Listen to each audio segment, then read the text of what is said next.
ever feel like you're just like drowning in your emotions? Oh, yeah. Totally consumed by like a story playing out in your mind? Yeah. Like totally on autopilot? Uh-huh.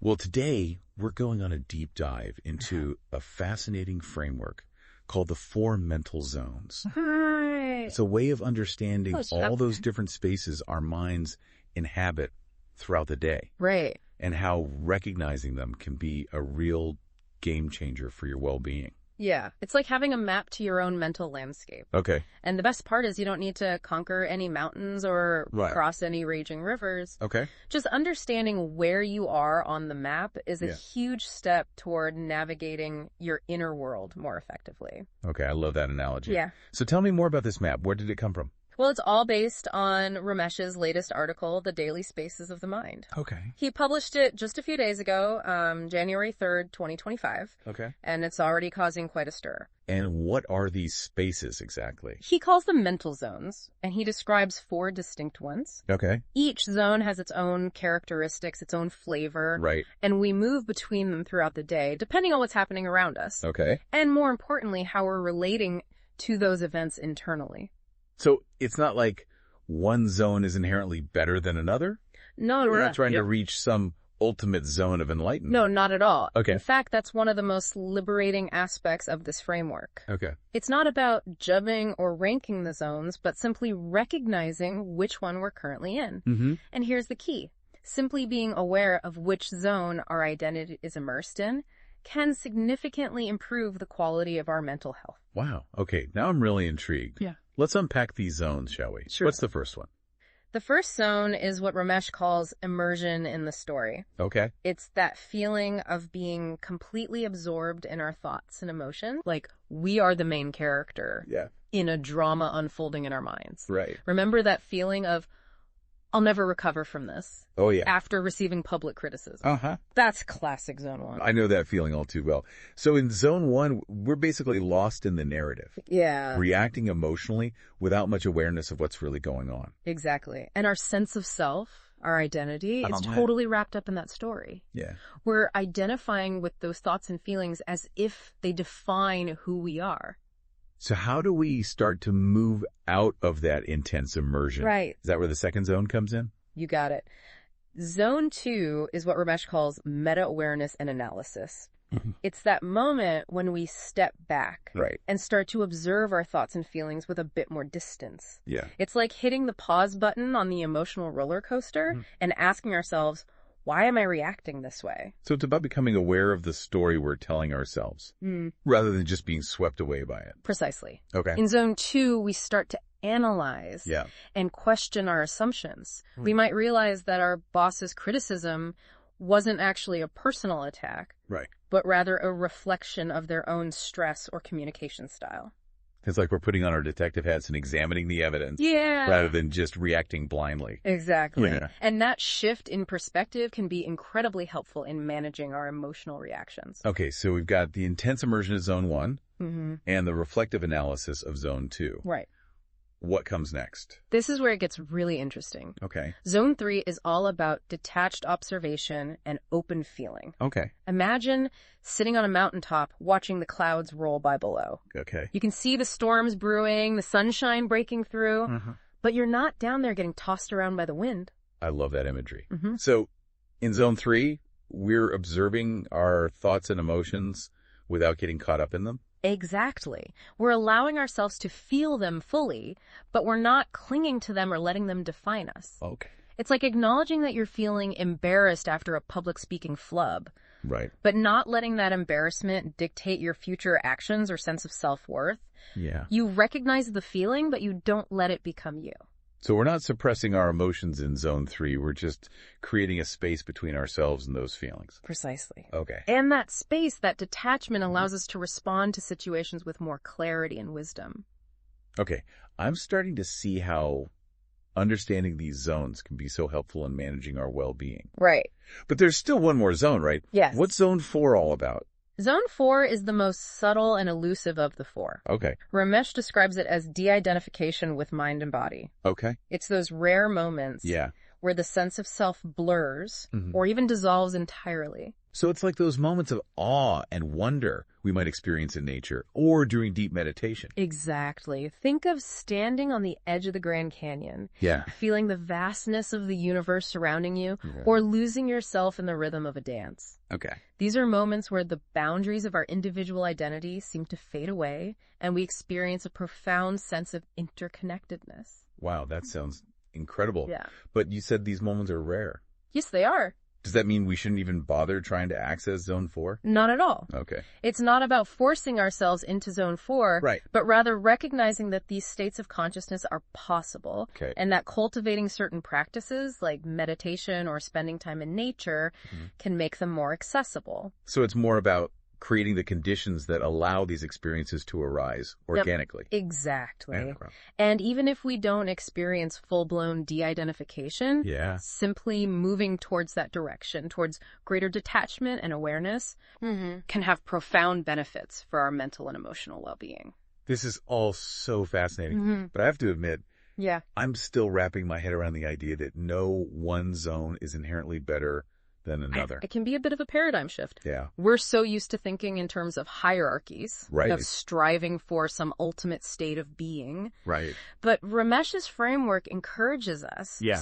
to Yeah. let go of that striving and simply observe what is, Mhm. to recognize the value of each zone and how they all contribute to the richness of our human experience. So it's not about judging ourselves for being in one zone or another, Right. but rather using that awareness to make choices that support our well-being. Precisely. Okay. And that's one of the most empowering aspects of this framework. Mhm. It reminds us that we have agency, Yeah. that we're not at the mercy of our thoughts and emotions. Right. We can choose to step back, Okay. to observe, to respond rather than react. Okay, that's really starting to click for me now. But I'm curious, Yeah. if all the zones have their own value, how do we know which one is most helpful in a given situation? That's where self-awareness becomes crucial. Okay. It's about recognizing the patterns and tendencies of our own minds. Yeah. Some of us might naturally gravitate towards zone 1, Ah. getting easily caught up in our stories, Right. while others might find it easier to access the detached observation of zone 3. Okay. The key is to become aware of our own individual tendencies Yeah. and learn how to navigate between zones with more intention and skill. This is all so insightful. I'm already starting to see how understanding these zones can shed light on my own patterns and reactions. But before we dive deeper into that, Sure. can we talk a bit more about how our sense of identity influences our experience in each zone? Because Ramesh keeps emphasizing that point, and I'm curious to understand why it's so important. That's a great question, and it's definitely a key piece of this whole framework. Let's explore that further after a quick break. You asked why Ramesh keeps bringing up the connection between our sense of identity and these mental zones. Yeah. Well, it's because our identity, that sense of who we believe ourselves to be, Okay. acts like a filter, coloring our perception and shaping our reactions in each zone. Okay, I'm starting to see how that could be a big deal. Yeah. So if my identity is strongly tied to, say, my professional achievements, Uh-huh. then a setback at work might trigger a more intense reaction Yeah. than for someone who defines themselves more broadly.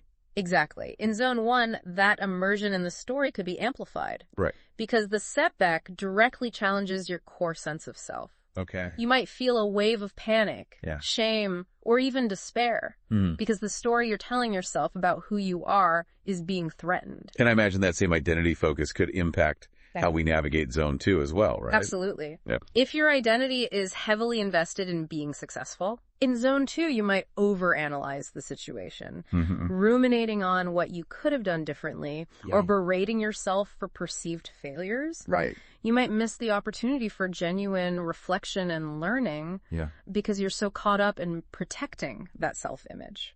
So in a way, our identity can become a trap, Uh-huh. keeping us stuck in those less helpful zones. It can certainly feel that way sometimes. Yeah. But remember, the goal isn't to erase our sense of self. Right. It's about becoming aware of how it's influencing our experience and learning to work with it skillfully. Okay, that makes sense. Yeah. So how does identity play out in those more detached zones like zone 3 and zone 4? Well, in zone 3, that detached observation, Okay. the influence of identity starts to loosen its grip. Okay. We can observe those thoughts and feelings related to our sense of self Mm-hmm. without getting so caught up in them. Yeah. We might notice that we're feeling insecure about our job performance, but we don't immediately identify with that feeling as the whole truth. It's like we're creating a little breathing room between ourselves and those self-judgments, Exactly. allowing for a more balanced perspective. And in zone 4, those moments of de-identification, Right. sense of self can dissolve almost entirely, even if just for fleeting moments. Wow. So in those moments, we're not even thinking about who we are. Right. We're just experiencing pure awareness. In a way, yes. It's a state of being rather than doing a state of pure presence without the usual filters and limitations of our ego-driven identity. That sounds incredibly liberating. It can be. But remember, it's not about striving for some permanent state of ego death. Right. It's about recognizing that these different states of consciousness are available to us. Okay. And that we can move between them with more awareness and skill. Okay, that's really helpful. So we've talked about how our identity can influence our experience in each zone. Mm-hmm. But I'm also wondering about how cultural and social factors might come into play. Right. Do you think those could impact how we navigate these mental zones? Absolutely. Okay. Our cultural background shapes our values, beliefs, and even our emotional expression. Right. So it's bound to have an influence on how we experience these zones. For example. Well, let's consider cultures that emphasize collectivism, Okay. where group harmony and interdependence are highly valued. Yeah.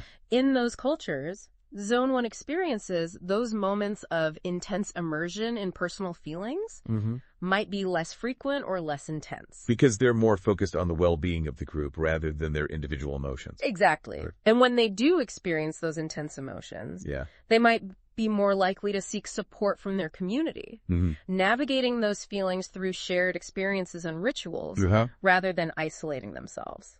That makes a lot of sense. So their cultural values would actually shape how they transition between zones. Precisely. And in more individualistic cultures, where independence and self-reliance are emphasized, Right. Zone 1 experiences might be more common, Yeah. as individuals are encouraged to express their unique feelings and perspectives. And I imagine that could also influence how they approach Zone 2, right? Absolutely. Okay. In individualistic cultures, Zone 2, the meta-awareness and analysis, might often focus on self-improvement and personal growth. Right. While in collectivist cultures, that reflection might be geared towards understanding how their actions impact the group and how they can contribute to the collective good. So the same mental zones, but experienced through very different cultural lenses. Exactly. It highlights how important it is to be mindful of cultural context when exploring these zones. Yeah. What might be considered healthy or adaptive in one culture might be viewed differently in another. So there's no one-size-fits-all approach. That's a really important point. Okay. This framework isn't meant to be a rigid set of rules, Yeah. but rather a flexible tool for understanding the nuances of human experience. This is all so fascinating. It's like gaining a whole new level of awareness about how our minds work. Right. And how those inner workings are shaped by both personal and cultural factors. And that awareness is a powerful thing. Yeah. It can help us make more conscious choices, Right. navigate challenging situations with more grace, and cultivate greater emotional well-being. Okay, I'm totally on board with this idea of cultivating awareness. Yeah. But how do we actually put it into practice? Right. Are there any specific techniques or strategies we can use to become more aware of which zone we're in and how to navigate between them more skillfully? Absolutely. And that's what we'll be diving into after a short break. Stay tuned. All right, so we've been talking about these 4 mental zones. Yeah. And how our sense of self and even our culture can influence how we experience them. That's a lot to digest. Yeah. But you mentioned some practical strategies for navigating these zones. Can we dive into those a bit more? Absolutely. It's one thing to understand the concept, Right. but the real magic happens when we start applying this knowledge to our everyday lives. Okay, so where do we start? Well, the foundation of all of this is awareness. Okay. Remember Ramesh's main point. Yeah. Simply recognizing which zone our identity is currently in is a powerful first step. It's like turning on the lights in a room. Yeah. You can't rearrange the furniture or clean up the clutter until you can actually see what's there. So how do we turn on the lights in our own minds? Right. What are some ways to become more aware of which zone we're operating from? Well, there are several techniques you can try. Okay. One of the simplest is to just pause throughout the day and ask yourself, what zone am I in right now? Okay. Notice the sensations in your body, your thoughts, and your emotions. Yeah. Are you caught up in a story? Are you analyzing and dissecting? Okay. Are you observing with a detachment? Or are you experiencing a sense of spaciousness and non-identification? So it's like taking our mental temperature throughout the day. Exactly. Okay. And the more we practice this, the more tuned in we become to our own internal states. Okay, so let's say I realize I'm in zone 1. Okay. I'm totally immersed in the story about a conflict at work. I'm feeling anxious and my thoughts are racing. Yeah. What can I do to shift gears? Well, first, remember that just acknowledging that you're in zone 1 is a victory in itself. Good. You've already created a little bit of space between yourself and the intensity of the experience. So awareness is the first step. Got it. Yeah. What's next? From there, you can start to experiment with some of those zone 1 to zone 2 techniques that we mentioned earlier, like journaling or talking to a trusted friend or therapist. Right. These practices can help you process those emotions and start to unravel the story that's got you hooked. So instead of being consumed by the drama, we can start to examine it with a bit more objectivity. Exactly. Okay. And as you gain more clarity, Yeah. you can start to challenge those thoughts and beliefs that are fueling the fire. Are those thoughts really true? Right. Is there another way of looking at the situation? It's like we're taking back control of the narrative Exactly. rather than letting it control us. And sometimes just that shift in perspective is enough to ease the intensity of those zone 1 emotions. This is making so much sense. Yeah. Now, what about zone 3? Okay. Those moments of detached observation, how do we cultivate those more intentionally? Well, mindfulness practices like meditation are incredibly helpful for training the mind to observe without judgment. Yeah. Even a few minutes of focused breathing can make a big difference. Right. You can also try body scan meditations where you simply notice the sensations in your body without judgment. Or try labeling your emotions as they arise. Okay. I'm feeling anxious. Yeah. I'm feeling sad. This simple act of acknowledgement can create enough distance to prevent you from getting swept away by the feeling. It's like we're learning to be the witness of our experience rather than the captive. Exactly. And as we become more skilled at observing our thoughts and emotions, we naturally start to disentangle ourselves from them. We realize that we are not our thoughts or our feelings. Right. We are the awareness that is observing them. This is all so powerful. Yeah. I'm starting to see how these practices can really transform our relationship with our own minds. But what about zone 4? Okay. Those moments of de-identification, Right. are those even accessible to us ordinary folks? They absolutely are. Okay. Remember those moments of awe and wonder we talked about? Yeah. Those are glimpses of zone 4. Okay. And we can cultivate those experiences by intentionally seeking out things that inspire us, whether it's nature, art, music, or deep connection with others. So it's about creating the conditions that allow those transcendent moments to occur. Exactly. And remember, even if we don't experience a complete dissolution of self, just moving in that direction can bring a sense of peace and spaciousness into our lives. This has been such a mind-blowing deep dive. Yeah. I feel like I have a whole new framework for understanding myself and navigating the ups and downs of life. Right. Any final thoughts for our listeners before we wrap up? I think the most important thing to remember is that this is a journey, not a destination. Okay. It's about cultivating awareness, experimenting with these practices, and being kind to ourselves along the way. There's no right or wrong way to do this. Okay. It's all about finding what works for you. And remember, simply being aware of which zone you're in is a huge step in itself. Absolutely. So pay attention to your thoughts, your feelings, your bodily sensations. Those are your clues. Yeah. And as you become more tuned to your internal landscape, Right. you'll naturally start to navigate these zones with more skill and ease. And if you're finding it challenging, don't hesitate to seek support from a therapist or a mindfulness coach. Okay. They can provide guidance and help you tailor these practices to your unique needs. This has been an incredible exploration of Ramesh's 4 mental zones. It has. I feel like we've only just scratched the surface today. Yeah. But I'm already feeling more empowered to navigate my own inner world. That's great to hear. So thank you for sharing your insights. It's been my pleasure. And remember, this is just the beginning. Keep exploring. keep practicing. Yes. And keep diving deep into the mysteries of your own mind. Absolutely. Until next time, keep those mental maps handy and keep exploring those fascinating spaces within. Sounds good. We'll see you on our next deep dive.